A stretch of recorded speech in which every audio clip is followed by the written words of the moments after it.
Sunday morning. Went to church this morning, which is good because I needed it for this job. But we are unslugged. The beater was just really wrapped up. So if any equipment manufacturers want to take notes on how to make a really tight hay bale, basically just get a Case 2388 combine and plug it up with green stem soybeans in back. It's about the tightest hay bale I think that's humanly possible to make. So you can try that. All right, we are unplugged and back in the air conditioner, and we're dumping. These beans I just put in the tester and they were 11%. So we're gonna send it. They look really trashy, but I promise they're not. Just what's up against the window, and the window's really dirty too. So they're actually not that bad, but they sure look like it. So what just happened is the head fell off. The latches, I've been having issues with them staying latched, and it came unlatched as I was starting to turn, and the dang thing fell off. Didn't really tear anything up. It pulled a hydraulic hose out. Just gotta get the hose clamp back on, and then it did break another hydraulic hose. But all the shafts and everything are good. It didn't hurt anything on the combine. Didn't rip any wiring harnesses out. I noticed it started doing it, so I stopped right away. Which if I hadn't have stopped, we'd have been replacing wiring harnesses too, but it didn't do that. So I'm just gonna hook it up, and I'm gonna figure out a better way to latch this thing, because that's like the second or third time I've noticed it start to come off. And this time it actually did come off as I was making a turn, so we're not gonna be having that. That's just a recipe to tear something up. And I mean, I latch them, they've got adjustment in them, but I've got the latches as tight as I can possibly get them and still get it latched, and it's still coming off. So I don't know what the heck to really do about it, but we're gonna figure out something better, because I'm not happy with that. So what we're gonna do, since it's Sunday, is we're gonna just drop this head off. The combine needs fuel anyhow. The farm's not far, so I'll just dump the head off, drive the combine in, and we may hook up the Steiger to the inline ripper and try that this afternoon. I don't know. Got a couple fields that I could go to. I'd like to inline rip everything that's in beans going into corn next year. Technically, that thing's a no-till ripper. That's what they call them. To me, that sounds stupid, because if you're pulling a ripper, it's not no-till then. But they're a subsoiler is what they are. So I am gonna pull it. When most people hear ripper, they think of like a disc ripper. That's not what it is at all. Yeah. Might try that this afternoon, and also gonna get the corn head out of the way so I can get to the ripper. So it's just a good opportunity to get the combine home, go over it really good, clean it off with the air compressor instead of a leaf blower, and service it. Well, that's a different view. Who knows, maybe we'll try it today. Highly doubt it, but maybe. So we've got a little bit done here, and now that I'm up here on the flat, it's not wheel hopping near as bad, but I still want to get weight in it. I don't know, it's definitely lifting the ground. You feel like if it's pulling hard, you're getting rid of some compaction, maybe help some water. This is going in corn next year, so I'm kind of hoping I can help those roots down.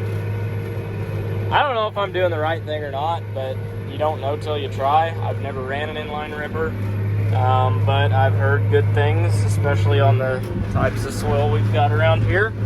So I don't know. I mean, it doesn't hurt to try a couple hundred acres or so, and if it doesn't work, and if I don't see an advantage, then I guess I won't keep doing it. But figure I may as well try.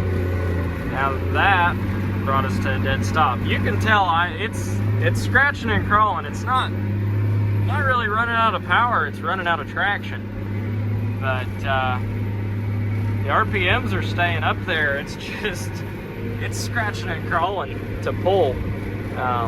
So we need some more weight, and that should fix a lot of the issues.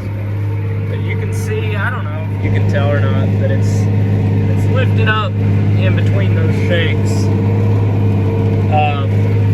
It's lifting it up about, I don't know, a good 6 inches in between the shanks, and then it goes back down, and you can kind of tell that that's all lifted up. It sits a little bit higher, so we're definitely getting some lifting, which is what this thing's designed to do. It's not designed to turn dirt. It's really technically a minimum tillage tool. It's just designed to go down and get rid of some compaction down low. You know, I'm running about 18 inches deep. Well, I don't know, somewhere around 18 inches deep right now, so that's plenty deep, really, but I don't really think I could pull it much deeper if I wanted to. So I don't know, getting something done. So I'm gonna call in the morning and get weights in the, or not weights, but I'm gonna get fluid put in the back tires of this tractor. It's pulling this ripper all right. It's got plenty of power. It's running out of traction. It's starting to wheel hop is what's happening. So if I get some weight put on it and mess with tire pressures a little bit, I think it'll handle it just fine. But it's definitely lifting in between the shanks like you want an inline ripper to. This ground kind of holds water up here on this flat, so that's why I'm running the ripper. The auto steer is being a pain in the butt. I don't know what's going on with it, so I'm just freehanding it. I'm driving straight enough as it is. I was actually driving more crooked with the auto steer because it was trying to pull me. It was real wavy. I don't know, something in the settings, but I'm just not messing with it. So I'm just driving and doing it the old-fashioned way. And it's pulling it all right. Just running out of traction, really. So we get some weight on here, ought to pull it just fine.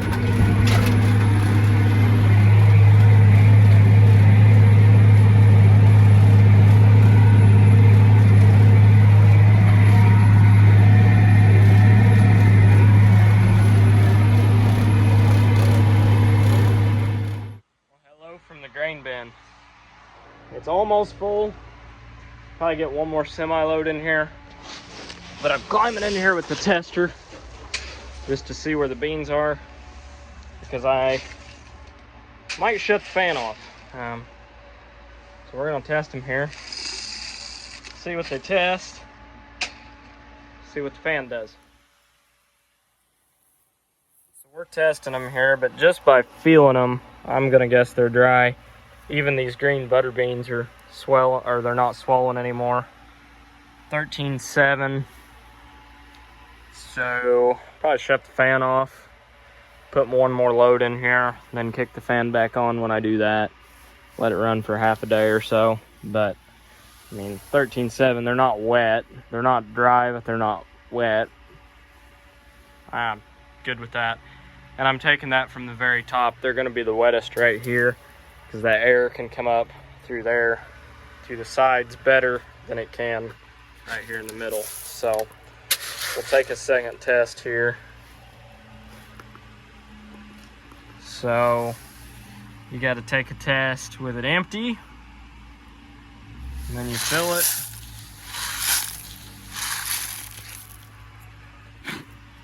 And test it again. We'll see what they are. But really, I don't see a reason to keep the fan on much longer. Yep, good enough. Well, good evening. We're cutting beans again, you can probably see.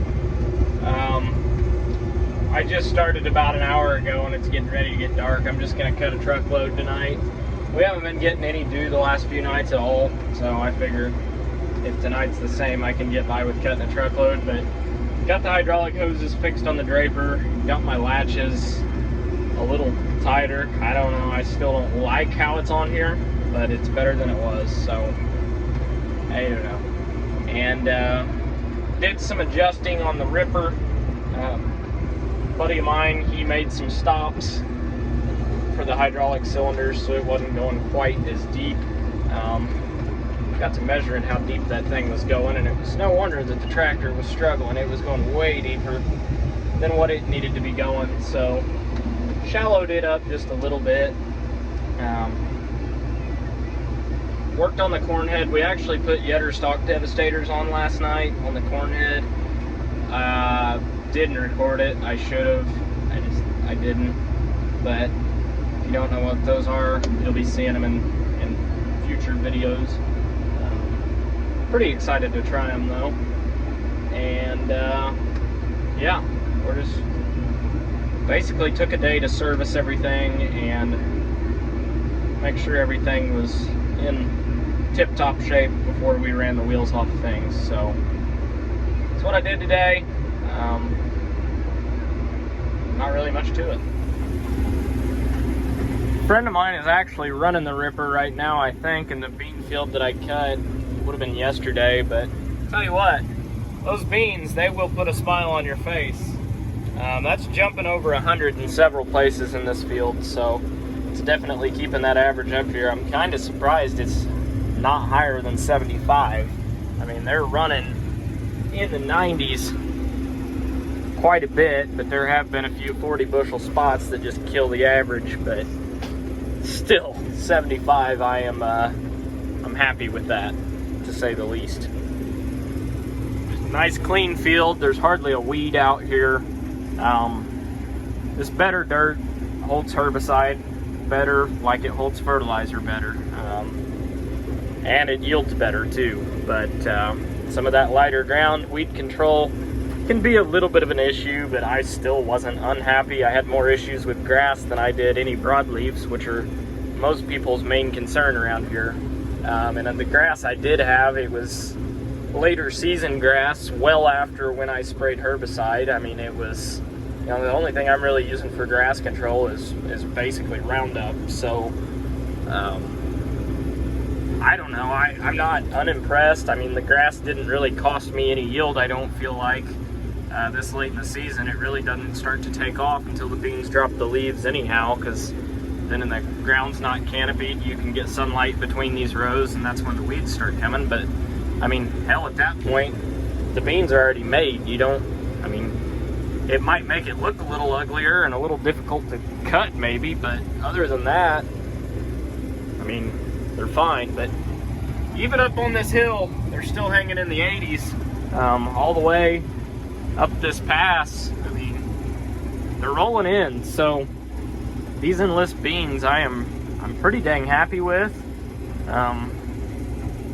You know, Flex beans kind of had my attention, but the new Extend Flex or whatever they are, where you can spray Liberty and you can spray dicamba, but I've sprayed dicamba last year and it was just kind of a pain in the butt versus spraying Enlist. Dicamba, just, there's way too much more to worry about with dicamba. Not that there's not anything to worry about with Enlist. I mean, when you're spraying any kind of herbicide, you got to kind of be a little bit careful and a little bit cautious. I'm dragging something up over here. I don't know what was going on. I don't know if we broke a section or they're just getting a little tough. I don't know, it's feeding fine now. But anyhow, back to the whole herbicide thing. I mean, Enlist, when you're yielding what I've been yielding, I mean, I am not disappointed with my yield whatsoever. I'm not disappointed with my herbicide program, and it's relatively, you know, I know everything's going to go up next year. That's part of farming. Everybody wants their piece of the pie when grain prices are high, and then after as well. Input costs like to go up with grain prices. They don't like to go back down when grain prices go back down, is the problem. But you know, I start pricing what some Liberty cost, and that's if you can even find this stuff, and it's outrageous. So I just assume stick with my Enlist program, which is relatively, I don't want to say cheap, but I mean, it's on the cheaper end of the spectrum as far as weed control goes. And, you know, I'm just pretty happy with how clean that field looks across there. I mean, I understand it's a little dark, but there's not a weed in sight out there. So, when I'm rolling in 84, 90 bushel beans, and I don't have really any weed problems to speak of, I mean, I don't really see a reason to switch. I mean, I'm always open to trying new things, but if it ain't broke, don't fix it, you know? These beans are doing phenomenal. So I'm pretty sure this is the program I'm gonna stick with next year. Some of those reclaimed beans, I was a little bit concerned about, you know, is it the bean dragging the yield down? Is it the soil type? It's definitely soil type, and it definitely they ran out of water. They were small beans. The pods struggled to fill out, and that's not the fault of the bean, that's just the fault of the weather. Because you get in the same variety of beans on different ground that got a little more rain, and all of a sudden we're doing 20 bushel better than that other ground. So I really don't think it was the fault of the bean. We got a little bit of sprayer blight here where some sprayer tracks took some beans out, but these beans have had fungicide. They were treated with fungicide, inoculant, and insecticide. From the get-go, they were planted early, they were no-tilled.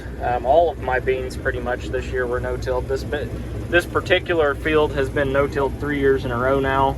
I will run that ripper through it probably in some of the lower flat spots. I'm not going to hit the hills because I'm concerned about erosion. But as far as the hillsides go, we'll stay off of it with a ripper. But you know, I'm pretty happy with the weed control and with the beans. This field has been continuous soybeans for probably 12 to 14 years. I was very young the last time I remember this field being in corn. Next year I am going to put it in corn, so it'll be interesting to see what we can do with it. I wanted to put it in corn this year, but just that was going to overload me with corn. One, it's way more expensive to plant, and that is a drawback as a first-generation farmer, is having working capital. So you gotta do what you can do, but hey, we're still pulling 84, 86, 90 bushel beans right down through here, so that's definitely going to help to go towards the corn planting fund next year. So if we can get some of it contracted for a good price to at least cover my cost, and then the rest is money in my pocket, I'll be happy. So I'll quit rambling. Just a little late night combine cab talk, I guess. Talking to myself, talking to you guys. So yeah, really happy with these beans though. Well, hey guys, we cut a semi-load tonight. Didn't really record much. I just did a live stream on YouTube instead, so hopefully you guys enjoy that. It'll probably be a while before this video gets uploaded, so if you want to see what happened tonight, go back and watch the live stream. But we are dumping beans. Got the back hopper about empty. Just got the front hopper to go, and I'm calling it a night. Got my third load of beans cut today. And that nice looking field out there, got it ripped this morning while I was waiting on the dew to dry off. The only thing I haven't ripped is this end right here, and that's because there's some wet beans on the back side I haven't cut yet. So knock them out here in a day or so and finish ripping that field, I guess. About out of dry beans to cut, so I don't know, we might have to switch to corn. Don't try this at home, kids. This is the lazy way to go down the road, but when you're a one-man show, you tend to do this more times than you probably should. But we're making it happen. Well, by some miracle of God, I didn't meet any cars on the way in. So, We're gonna go take one of the farm pickups and dump it off in the field overnight. It's supposed to rain. It's lightning like crazy west of here, so I'm assuming we're gonna get something, but the head needs a little bit of work, nothing major, but gonna pull the semi in and top it off, get the combine empty, get in the shed. I really don't want it rained on, so not with beans on it. There's enough beans on top of the cab right now to probably plant half a crop next year, except that's illegal to do, but there's a lot of them on there. So that will be a literal stinking mess if I let that get rained on. So we're just gonna go ahead and get that in the shed for tonight. So the good thing about when it is supposed to rain, typically there's no dew. So the bean stems are still completely dry. But I'm calling it a night because I'm actually, without moving a couple miles up the road, I'm out of dry beans to cut. And I'm not even sure that those are dry enough to cut yet. So we may be done for a few days, whether it rains or not. So, dropped the pickup off in the field. I tried to call my wife, but I'd say she's already asleep. And she needs to sleep where she can get it, especially with a newborn. So, don't want to wake her up for a ride. So, I'll just leave that in the field tonight. Come get it in the morning. We got the front hopper full. I don't think this will be enough to fill the back hopper, but it'll put something on it. There's already a little bit in it, so these are a little bit wet, but they're going, well, basically I finished off the field that it was some stuff that I cut around that was a little bit on the green side, but it's been about a week and it dried up quite a bit, so I went ahead and pulled in there on my way home and knocked that out real quick. I don't know how many are in the hopper really. I think it's petering out now, so got a few, but got that field wrapped up now. So it was actually the field I was ripping in this morning, so I can finish that one now since it's all cut. So might do that tonight as the storm rolls in. I'm really not that tired, and it's right across from my house, so I'll just leave my pickup here at the farm tonight and drive the tractor home because it's literally like 100 foot away. So that's it for that hopper. Let it quit dribbling here. And we are gonna put the combine in the shed, get it out of the rain. It does look like we are gonna get something out of it. It doesn't look like it's gonna be too terribly much. Looks like it's going to be fast and violent and pass on through. So missed the mailbox there, and we're ready for the shed.